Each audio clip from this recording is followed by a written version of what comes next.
Hello friends, అందరికీ నమస్తే. తెలంగాణ రాజకీయాల్లో ముఖ్యంగా కాంగ్రెస్ పరిపాలిస్తున్న తెలంగాణ రాష్ట్ర ప్రభుత్వంలోని మంత్రుల విషయంలో కొన్ని వార్తలు ఇప్పుడు రచ్చకెక్కాయి. ఇది కావాలని జరిగిందా? లేదా అనుకోకుండా జరిగిందా? లేదంటే ఒక పథకం ప్రకారం ఒకరి మీద ఒకరు కుట్రలు చేసుకుంటున్నారా?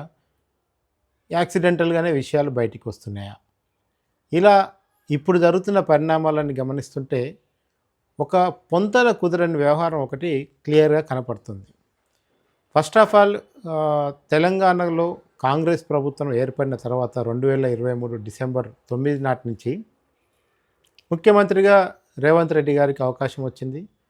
ఆయన కాంగ్రెస్ పార్టీలో ఇప్పుడున్న క్యాబినెట్ సహచరుల్లో చాలామంది సీనియర్ల కంటే చాలా జూనియర్. కానీ ఆయన పార్టీలోకి వచ్చిన 4 సంవత్సరాల్లోనే వర్కింగ్ ప్రెసిడెంట్ అయ్యారు. పార్టీ అధికారంలోకి వచ్చింది. ముఖ్యమంత్రి కూడా అయ్యారు.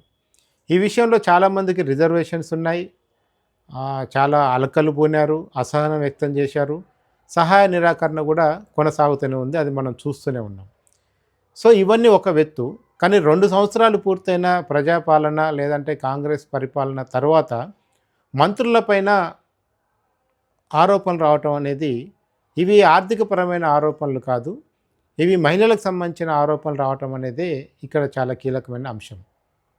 జనరల్‌గా కాంగ్రెస్ పరిపాలనలో అదో స్కామ్ జరిగింది, ఇదో స్కామ్ జరిగింది, ఈ డిపార్ట్మెంట్‌లో ఇంత తిన్నారు. ఇవన్నీ జనరల్‌గా దేశవ్యాప్తంగా అనేక సందర్భాల్లో కాంగ్రెస్ పాలిత రాష్ట్రాల్లో ఆరోపణలు వచ్చాయి. కొన్ని చోట్ల ఎంక్వైరీలు జరిగాయి. కొన్ని చోట్ల దోషులుగా తేలారు. చాలా సందర్భాల్లో ఆ ప్రభుత్వాలు అధికారం మారిన తర్వాత ఆ వచ్చిన గవర్నమెంట్లు కూడా కొన్నిసార్లు పట్టించుకున్నాయి, పట్టించుకోలేదు. ఇది జనరల్‌గా జరిగేది. కానీ తెలంగాణ ఏర్పడిన 10 ఏళ్ల తర్వాత వచ్చిన కాంగ్రెస్ అధికారంలో ఎప్పుడైతే కాంగ్రెస్ పార్టీ తెలంగాణ ఇచ్చినా కానీ వరుసగా 2 సంవత్సరాలు 2 టర్ములు అధికారంలోకి కాంగ్రెస్ రాలేకపోయింది. మూడో టర్మ్లో జరిగిన ఎన్నికల్లో కాంగ్రెస్ పార్టీ చాలా దగ్గరగా సీట్లు తెచ్చుకొని అధికారంలోకి వచ్చింది. అయితే ఇప్పుడు విషయం ఏంటంటే అటు దక్షిణ తెలంగాణ నుంచి ఒక మంత్రి, ఉత్తర తెలంగాణ నుంచి ఒక మంత్రి మహిళలకు సంబంధించిన అంశాల్లో ఇన్వాల్వ్ అయి ఉన్నారని ఎప్పుడైతే మీడియాలో కథనాలు వస్తున్నాయో దీనిపైన ఈరోజు మంత్రి కోమటిరెడ్డి గారు స్వయంగా మీడియా ముందుకు వచ్చి కూడా మాట్లాడారు. ఇవన్నీ కూడా తనపై లేనిపోని కథనాలు మీడియాలో వస్తున్నాయి. ఇవి మానసికంగా తనను దెబ్బతీస్తున్నాయి. అసలు నాకు ఎలాంటి కోరికలు లేవు. నేను ఎప్పుడో రాజకీయాల నుంచి వదిలిపోదాం అనుకున్నాను. కానీ తెలంగాణలో సీనియర్ నాయకుడిగా ఉండి తెలంగాణ కోసం మంత్రి పదవిని త్యాగం చేసిన వ్యక్తిగా నేను ఈ రాజకీయాల్లో కొనసాగుతున్నాను తప్ప నాకు ఇందులో పెద్దగా ఆసక్తి లేదని కూడా ఆయన ఈరోజు తన మనసులో మాట బయటపెట్టారు.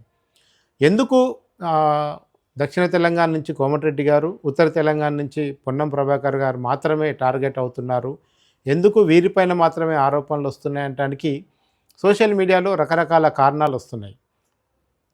ఇక్కడ ముఖ్యంగా చూడాల్సింది ఏంటంటే main stream media versus social media వేదికగా సాగుతున్న ఆరోపణలు. ముఖ్యంగా ఎన్టీవీ లాంటి ఛానల్ కూడా ఒక మంత్రి పైన కథనం వేసింది. దానికి క్షమాపణ చెప్పాలని ఐఏఎస్ అధికారుల సంఘం కూడా ఒక లేఖ రాయటం, బహిరంగంగా మీడియా ముఖంగానే డిమాండ్ చేయటాన్ని కూడా మనం చూస్తున్నాం. అసలు వాస్తవానికి ఉత్తర తెలంగాణ మంత్రి పైన ఒక టైప్ ఆఫ్ ఆరోపణలు, దక్షిణ తెలంగాణ మంత్రి పైన మరో టైప్ ఆఫ్ ఆరోపణలు. దాదాపు రెండిట్లో సిమిలారిటీలుగా ఉన్నది మాత్రం మహిళలు. అందున అధికారులు ఉన్నారు. అధికారులతో పాటు జర్నలిస్టులుగా ఉన్న మహిళల్ని కూడా మంత్రులు వేధించారన్న ఒక వార్తను కూడా మనం చూస్తాం. ఇందులో ఏ వార్తా సంస్థ చేసిన కథనంలో ఎంత నిజం ఉంది? కొన్ని వార్తలు ఇలా వచ్చి ఆ తర్వాత వెంటనే ఎందుకు బ్లాక్ లిస్టులోకి వెళ్ళిపోతున్నాయి, ప్రైవేట్లోకి వెళ్ళిపోతున్నాయి యూట్యూబ్లో అనేది కూడా ఒక చర్చనీయాంశం. ముఖ్యంగా తెలంగాణ సీఎంఓలో ఒక మహిళ చెప్పిందే నడుస్తుందంటూ కూడా ఒక ఛానల్ వేసిన కథనం ఆ తర్వాత ఎందుకు మళ్ళీ కనిపించలేదు ఒక అంశం అయితే, మెయిన్ స్ట్రీమ్ మీడియాగా చెప్పబడుతున్న ఎన్టీవీలో వచ్చిన కథనం పైన ఇప్పటి వరకు కూడా ప్రభుత్వం వైపు నుంచి వివరణ రాలేదు. మరోవైపు ఆ కథనానికి సంబంధించి తాము విత్డ్రా చేసుకున్నట్లుగా ఛానల్ కూడా చెప్పలేదు. మరోవైపు మిగతా మనము ఈ పేపర్లు అనుకుందాము, డిజిటల్ మీడియాలో కూడా మరొక ఉత్తర తెలంగాణ మంత్రి పైన కూడా వార్తలు వస్తున్నాయి. ఈ మొత్తం వ్యవహారంలో ఒక ఇంటర్నల్ గొడవ అనేది బయటకు వచ్చింది. ఎందుకంటే సీఎంఓలో మహిళ గురించి మంత్రులే లీక్ చేశారన్న ఒక కథనం వస్తుంటే ఈ మంత్రుల యొక్క వ్యవహారాలన్నీ సీఎంఓకి దగ్గరగా ఉండే ముఖ్యంగా ముఖ్యమంత్రి పత్రికలుగా మీడియాగా చెప్పబడుతున్న వాటిలో ఈ కథనాలు వచ్చాయని కూడా ఒక వార్త కనపడుతుంది. ఒకరిపై ఒకరు పోటాపోటీగా వార్తలు రాయించుకునే పరిస్థితికి తెలంగాణ క్యాబినెట్లోనున్న సహచరులు ఎందుకు దిగజారారు, ఎందుకు ఆ పరిస్థితి వచ్చిందనేదే ఇప్పుడు కీలకమైన అంశం. నిజంగా వాళ్ళు ముఖ్యమంత్రి స్థాయిలో మంత్రులపైన వార్తలు రాయిస్తున్నారా, మంత్రులు ముఖ్యమంత్రి పైన వార్తలు రాయిస్తున్నారా అనేది ఇప్పుడు తేలాల్సిన అంశం. వాస్తవానికి రేవంత్ రెడ్డి గారు ముఖ్యమంత్రి కావటం దక్షిణ తెలంగాణలో ముఖ్యంగా నల్గొండ జిల్లాలో ముగ్గురు సీనియర్ రెడ్లు ఉన్నారు. అటు జానారెడ్డి గారు, ఉత్తమ్ కుమార్ రెడ్డి గారు, ఇటు కోమటిరెడ్డి వెంకరెడ్డి గారు. వీళ్ళు ముగ్గురు సహజంగానే ముఖ్యమంత్రి రేసులో ఉండటానికి అన్ని రకాల అవకాశాలు ఉన్నాయి. కానీ చాలా జూనియర్ అయిన రేవంత్ రెడ్డి హైకమాండ్ దగ్గర ముఖ్యమంత్రి పదవిని తీసుకొచ్చుకున్నారు. అట్లాగే ఉత్తర తెలంగాణలో ఉన్న రెడ్లు కూడా మంత్రి పదవిని ఆశించారు, వాళ్ళు కూడా భంగపడ్డారు. ఇప్పుడున్న క్యాబినెట్లో ఉన్న సహచరులు కూడా ఎక్కడ కూడా ముఖ్యమంత్రి పైన 4 విమర్శలు వస్తే ఏనాడు కూడా గట్టిగా ఖండించలేని పరిస్థితి కూడా మనం చూస్తూనే ఉన్నాం. ప్రతిదానికి అత్యంత చిన్న విషయం నుంచి అత్యంత పెద్ద విషయం వరకు అన్నిటిని కూడా ముఖ్యమంత్రి తన ఇంట్లో కూర్చొని పత్రికాముఖంగా ఖండనలు ఇచ్చుకోవాల్సి వస్తుంది, లేదంటే చిట్ చాట్లు పెట్టుకొని వివరణ మీడియాకి ఇవ్వాల్సిన పరిస్థితి అనేది మనకు రోజు రోజు కనపడుతుంది. అంటే ముఖ్యమంత్రిగా రేవంత్ రెడ్డి గారి మీద ఉన్న అసహనమా?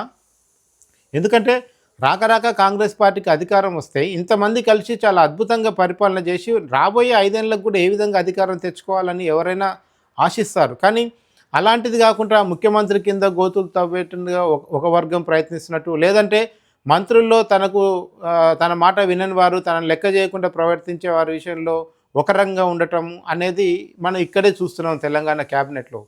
అత్యంత దారుణమైన విషయం ఏంటంటే అసలు టికెట్ల రేట్ల పెంచే విషయం సినిమాటోగ్రఫీ మంత్రికి తెలియకుండానే కొత్తగా రిలీజ్ అవుతున్న సినిమాలకి టికెట్ల రేట్లు కూడా పెరుగుతున్నాయి. నేను ఈ విషయాన్ని పుష్పతోనే వదిలేశానని కోమరెడ్డి గారు చెప్పటం, కోమరెడ్డి గారు ఊర్లో లేనప్పుడే ఫిలిం వర్గాలకు సంబంధించిన ఇండస్ట్రీకి సంబంధించిన వర్గాలతో ముఖ్యమంత్రి గారు సమావేశం కావడం, ఇవన్నీ కూడా ఒక్కొక్క లేయర్ కింద మనం చూస్తూ వచ్చినప్పుడు క్యాబినెట్లో ఉన్న సీనియర్ల మధ్య జూనియర్ల మధ్య ఒక ఐక్యత లేదనేది చాలా స్పష్టంగా కనబడుతుంది.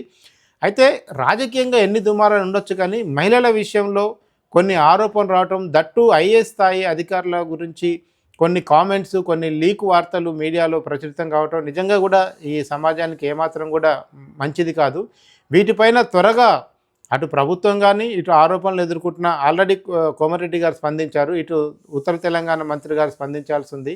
ఈవెన్ ప్రభుత్వం అయినా సరే ఈ మంత్రివర్గం పైన వస్తున్న విమర్శలను కానీ ఆరోపణలు కానీ, అట్లాగే సీఎంఓలో జరుగుతున్న విషయాలపైన కానీ అధికారికంగా సీఎంఓ మీడియా వర్గం కానీ దీనిపైన వివరణ ఇవ్వకపోతే ఇది రోజు రోజుకి ఇంకా పెరుగుతుంది. దీనిపైన ఇప్పటికే ప్రతిపక్షాలు సోషల్ మీడియా వేదికగా చేసుకొని గతంలో కేటీఆర్ పైన ఎలాంటి విమర్శలు చేశారు, ఎందుకంటే స్వయంగా కొండా సురేఖ గారు కొన్ని ఆరోపణలు నాగార్జున పైన కేటీఆర్ గారి పైన చేశారు.